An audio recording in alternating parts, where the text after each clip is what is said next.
For nearly half a century, Star Wars have captivated the hearts and minds of millions. From the original trilogy to what Disney's putting out these days, Star Wars is still running.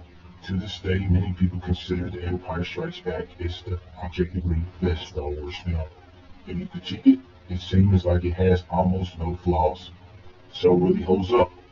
But to me personally, I hold Return of the Jedi is a great film. Revenge of the Sith is like a favorite to me, but Star Wars Episode 6, Return of the Jedi, really seems like the best kind of movie in my opinion. I know I'm giving off a scrambled message, but hear me out. Revenge of the Sith is a fun movie. It had a very epic cinematic climax. It served the overall story of Star Wars pretty well. Now looking at Return of the Jedi, it just has a great ending to this very day. To this very day, Return of the Jedi still has one of the best cinematic endings when it comes down to a trilogy or a saga.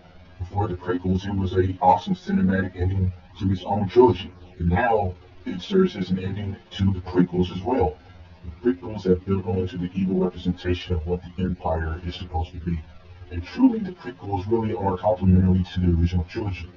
It all culminates into that epic conclusion of what Return of the Jedi was supposed to do. And it all. According to George Lucas, the sequels, however, were more antagonistic to the outcome of Return of the Jedi. From Luke having his Jedi Order decimated, to him almost ending his nephew's life over some vision. From the First Order crippling the New Republic, to the return of Palpatine.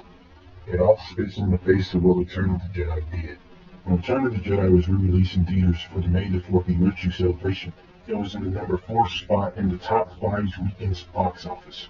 It was shown in only 475 theaters in North America, but it grossed $4.7 million in North America alone.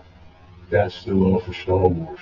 Return of the Jedi had an awesome story to finish. It started off with a 19-year-old man on a farm on a desert planet with just his aunt and his uncle.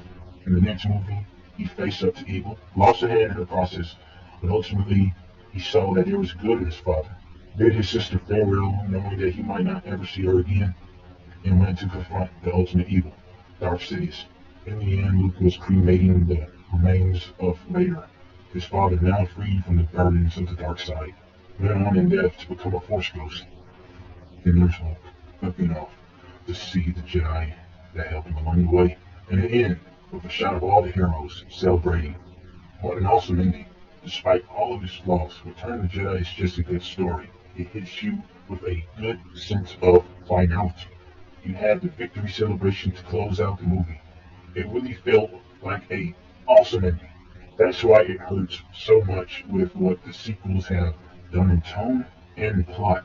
The prequels have strengthened the original trilogy, while the prequels have weakened it. Some people are trying to cope by just erasing the sequels from their mind, saying that Return of the Jedi is a definite end, and that what Disney has made is just fan fiction. Sadly, that's not the case when it comes to official canon nowadays. But ultimately, we can appreciate what George Lucas has done with this awesome piece to the Star Wars saga.